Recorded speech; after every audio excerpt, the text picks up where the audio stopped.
Ito yung sinasabi ko na kung bakit mas mahal ang reinstallation kaysa sa mga brand new na unit na i-install. No, papaliwanag ko. Ito, hindi kami nag-dismantle niyan. So ngayon, binigyan na namin sila ni ma'am ng quotation kung sakaling basic installation ng 10 feet, refrigerant gas, ganyan. So yun yung mga additional. Sabi naman ng boy, ay dinismantle lahat. Pinam-down nung nag-dismantle. So ngayon, nung binuksan namin, pinasingaw, wala siyang refrigerant. So wala talaga, as in wala, zero talaga, walang pressure. So ibig sabihin, hindi ko masabing may leak kasi hindi ako nag-dismantle eh. Yun yung kaibahan sa kami yung nag-dismantle tapos kami rin yung mag-install.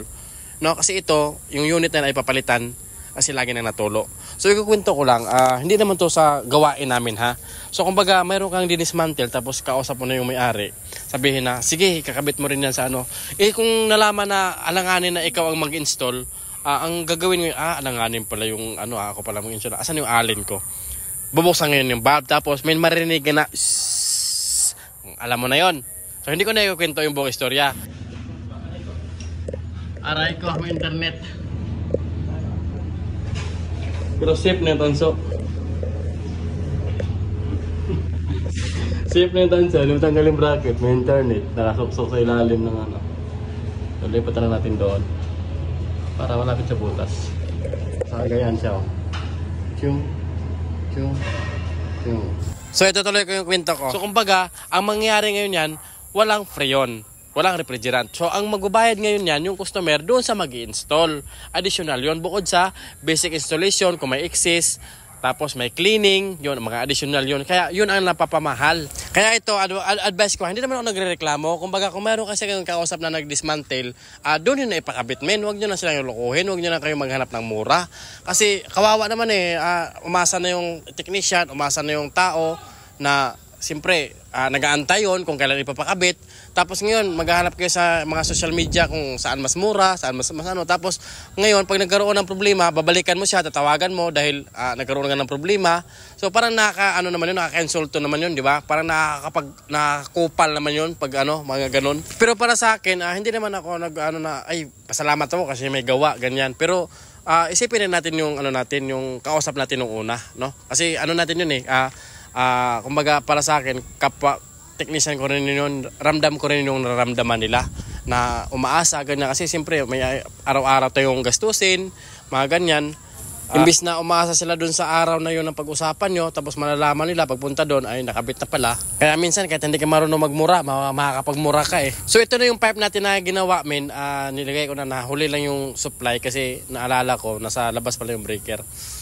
Tapos yung outdoor ng supply ng unit na ito kinabit namin ay nasa outdoor din. So niliaut na namin, pinorma ko na siya.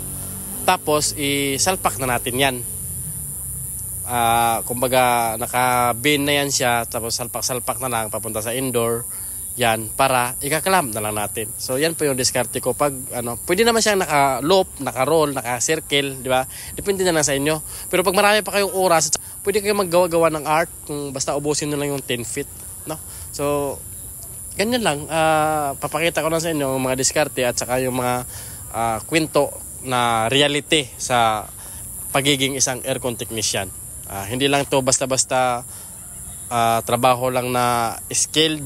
Mayroon din tayong matutunan dito pagdating sa mga customer na hindi nakakaintindi sa trabaho natin. Yung problema dito mga unit ang sagad-sagad sa padero. Mahirapan siya maghigop. Pati yung dito. Ayan o. Sagad. Itachi, sagadin.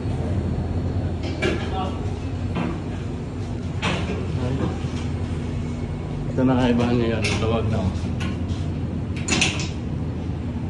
Kaibahan niya. Kaibahan doon sa dito. Hindi ako nagtanggal yan. Iba yung pump down yan. So ito naman, sobra naman yung niya.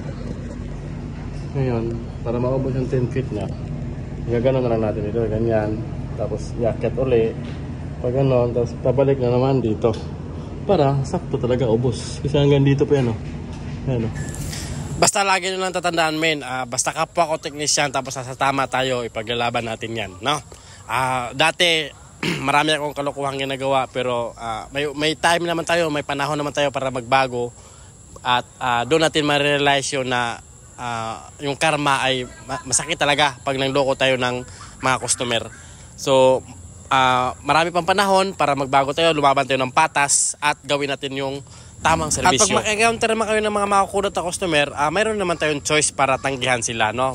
Pasa natin sa iba kasi marami tayo, hindi tayo magkakalaban. Magkakampi tayo, lagi ko nga sinasabi, may kanya-kanya tayong diskarte. May kanya-kanya rin tayong customer. So yung customer namin na ngayon, ibahin nyo. Solid yung ganito customer ba?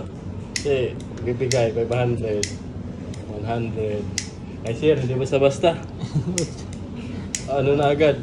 Para tayo mahirap, siyempre. Oo. Pag mahirap, ang biyahe, binibigay lahat agad. Appreciate talaga natin yung ano. Ha? Hindi na tayo magapahan mamaya. Hindi naman pa. Mayroon na tayo ibigay doon kay sir. So, saan ka pa? Di ba? Sabi ni sir, hindi basta-basta ibibigay niya mamaya daw pagkatapos namin. House and lot agad. So shout out sa lahat ng mga mananansong tunay dyan. Kung mga gusto niyo mga ganitong video, ipalo nyo naman yung aking page. At saka sabihin niyo mga kumpare nyo, ipalo nyo.